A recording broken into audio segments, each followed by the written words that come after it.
On a Sabbath, he passed through the grain fields. His disciples were picking heads of grain, rubbing them in their hands, and eating them. But some of the Pharisees said, "Why are you doing what is not lawful on the Sabbath?" Jesus answered them, "Haven't you read what David and those who were with him did when he was hungry? How he entered the house of God and took and ate the sacred bread, which is not lawful for any but the priests to eat. He even gave some to those who were with him. Then he told them, 'The Son of Man is Lord of the Sabbath.'" On another Sabbath, he entered the synagogue and was teaching. A man was there whose right hand was paralyzed. The scribes and Pharisees were watching him closely to see if he would heal on the Sabbath, so that they could find a charge against him. But he knew their thoughts and told the man with the paralyzed hand, "Get up and stand here." So he got up and stood there. Then Jesus said to them, "I ask you, is it lawful on the Sabbath to do what is good or to do what is evil, to save life or to destroy it?" After looking around at them, he told them, "Stretch out your hand." He did so, and his hand was restored.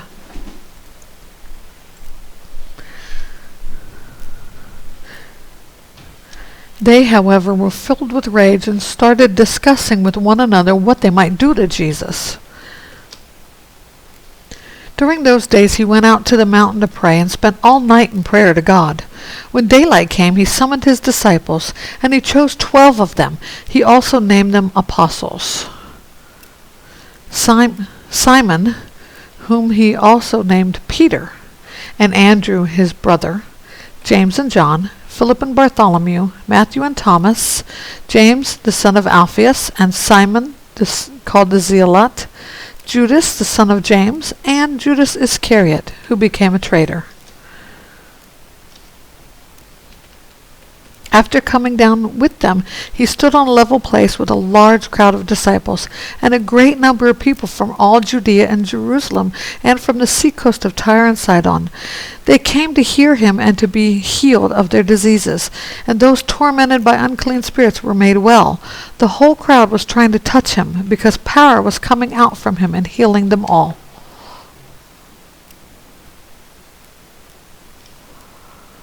Then, looking up at his disciples, he said, "You who are poor are blessed, because the kingdom of God is yours. You who are now hungry are blessed, because you will be filled. You who now weep are blessed, because you will laugh. You are blessed when people hate you, when they exclude you, insult you, and slander your name as evil because of the Son of Man. Rejoice in the day and leap for joy. Take note, your reward is great in heaven, for this is the way their ancestors used to treat the prophets.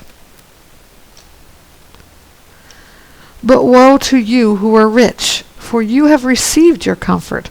Woe to you who are now full, for you will be hungry. Woe to you who are now laughing, for you will mourn and weep. Woe to you when all people speak well of you, for this is the way their ancestors used to treat the false prophets. But I say to you who listen, love your enemies, do what is good to those who hate you, bless those who curse you, pray for those who mistreat you. If anyone hits you on the cheek, offer the other also. And if anyone takes away your coat, don't hold back your shirt either. Give to everyone who asks you, and from one who takes your things, don't ask for them back. Just as you want others to do for you, do the same for them. If you love those who love you, what credit is that to you? Even sinners love those who love them. If you do what is good to those who are good to you, what credit is that to you? Even sinners do that. If you lend to those from whom you expect to receive, what credit is that to you? Even sinners lend to sinners to be repaid in full. But love your enemies, do what is good, and lend, expecting nothing in return. Then your reward will be great, and you will be sons of the Most High. For he is gracious to the ungrateful and evil. Be merciful, just as your Father also is merciful. Do not judge, and you will not be judged. Do not condemn, and you will not be condemned. Forgive, and you will be forgiven. Give, and it will be given to you. A good measure, pressed down, shaken together, and running over, will be poured into your lap. For with the measure you use, it will be measured back to you. He also told them a parable. Can the blind guide the blind? Won't they both fall into a pit? A disciple is not above his teacher, but everyone who is fully trained will be like his teacher. Why do you look at the speck in your brother's eye, but don't notice the log in your own eye?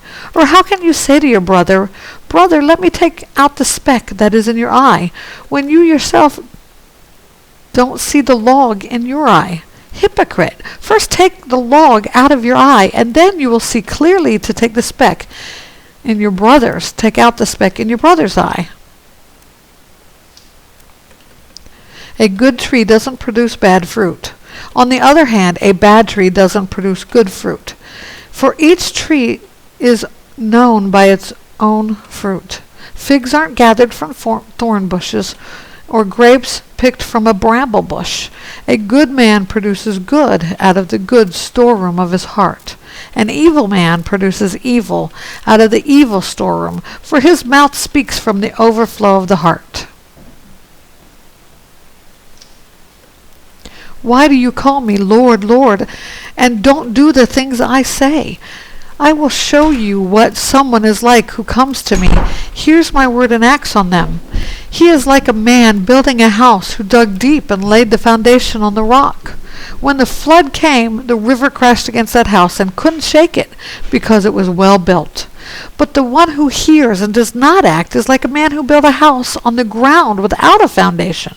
The river crashed against it, and immediately it collapsed, and the destruction of that house was great.